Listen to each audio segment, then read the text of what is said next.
Imagine a world where a single motorcycle club has exerted influence over a nation's criminal network for decades. Obviously, outlaw motorcycle gangs are prone to violence. They utilize it in their criminal activity, and it's the way they enforce rules, and sometimes it spills over into society. That's our job, to combat that, investigate it. The Hells Angels Motorcycle Club. Known for their powerful presence, law enforcement recognizes them as one of Canada's most formidable organizations. The Angels hold their ground through a combination of reputation and coercion. Any group wishing to operate under their auspices must pay a hefty 10% tax or face severe repercussions. But what unfolds when a younger, more aggressive entity, inspired by the ruthless strategies of Mexican drug cartels, steps up to challenge their dominance? This scenario leads to a violent conflict that has claimed numerous lives and shows no signs of stopping. The Hells Angels marked their Canadian beginning in 1977 by absorbing the Popeyes Motorcycle Club in Montreal. Within 20 years, they had expanded their influence across the country. An ex-member who confided in authorities stated the club's operational mantra, "Absolute dominion at any cost." If a competitor doesn't comply in the drug trade, you eliminate them. Others will understand and cooperate, he explained. This uncompromising approach fortified the Hells Angels' supreme authority, instilling fear in rivals and consolidating their empire. However, the emergence of a new, equally fierce competitor has disrupted this established hierarchy, sparking an ongoing violent struggle that could redefine the Canadian underworld's future. The Hells Angels' story is one of power, control, and survival's harsh realities in organized crime. Other barflies try to intervene, but the heavy hitters' buddies have already jumped in. As the battle rages on, the critical question is, can the Hells Angels maintain their grip, or will the newcomers dethrone them? In Quebec's shadowy world of 1994, a surprising alliance took shape, setting the stage for a dramatic shift. The Rock Machine Motorcycle Club and various independent clubs, street gangs, and dealers realized that solo efforts against the Hells Angels were futile. They united, forming a coalition to challenge the reigning masters of crime in Canada. Over 8 violent years, this alliance waged a fierce war, the bloodiest biker conflict ever recorded. This brutal clash resulted in 162 deaths, transforming Quebec's streets into war zones. Despite their fierce resistance, the coalition was ultimately defeated, securing the Hells Angels' dominance and their complete control over Quebec's drug trade. With their adversaries dismantled, the Angels exerted unrivaled control over the illicit drug market. Any group wanting to partake in the trade had to pay a mandatory 10% tax, reinforcing their unchallenged supremacy. The Quebec Biker War underscored the Angels' ruthless tactics, enhancing their fearsome image but also imparting a lesson. War disrupts business. Hells Angels, everyone knew Mum Boucher was a killer, and he knew everyone knew. The Hells Angels couldn't evade law enforcement's scrutiny despite their victory. Extensive raids led to the imprisonment of several senior members, and in 2009, the Quebec government seized all the Angels' clubhouses, significantly hampering their operations. This situation allowed various gangs to establish their own supply and distribution networks, reducing dependency on the Hells Angels. As these gangs grew more confident and self-reliant, they questioned the need to pay the notorious 10% tax. By 2012, the Blood Family Mafia, BFM, in the Quebec City region openly defied the Angels. Led by the ambitious 28-year-old Dave Terrell, the BFM ignited a bloody conflict against the Hells Angels. Terrell, an unlikely criminal mastermind, hailed from a respectable family and had the potential to attend university, but chose a difficult path instead. On his 18th birthday in 2014, Terrell attended a concert near Quebec City. An incident outside a bar led to a fight, and Terrell stabbed 2 individuals.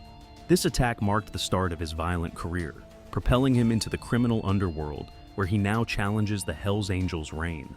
Upon his release, Terrell immersed himself further into the criminal underworld, rapidly constructing a narcotics trafficking network. He sourced his supply from Mata, a Hells Angels member whose father, Mark, was a founding figure of the club's first Quebec chapter. Terrell's operations expanded swiftly, positioning him as one of the largest distributors in the Quebec City area. The Hells Angels in Quebec embody a chilling saga of power, dominance, and the perilous pursuits of criminal enterprise. Despite their strategic shift towards a more hands-off role in legitimate businesses, they couldn't entirely avoid the rebellion stirring in their territory. Dave Terrell and his blood family Mafia, BFM, represent a new wave of defiant forces challenging the established order in the shadowy world of Quebec's organized crime. The battle for supremacy persists, with each act of defiance potentially shaking even the most entrenched powers. In this clandestine realm, power is fleeting and revenge lurks at every corner. March 2019 was a pivotal juncture for Terrell. Apprehended with a loaded handgun, he received a 12-month prison sentence. Upon his release, he took command of the BFM and forged an alliance with the Profit Boys, a formidable Montreal-based group. As Terrell's influence expanded, his defiance grew bolder. By refusing to pay the Hells Angels' notorious 10% tax, he set the stage for a catastrophic clash.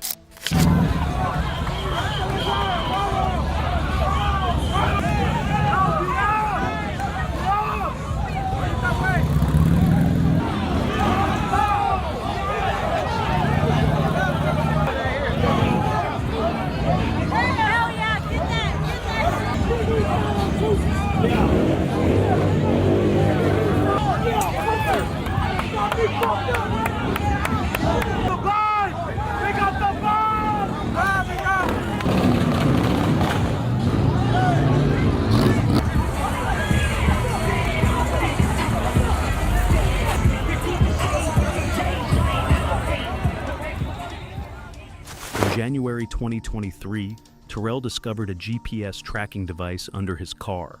Suspecting the Hells Angels were behind it, he fled to Europe to strategize his counterattack. On March 7th, a Hells Angels member named Peter found his house riddled with bullets.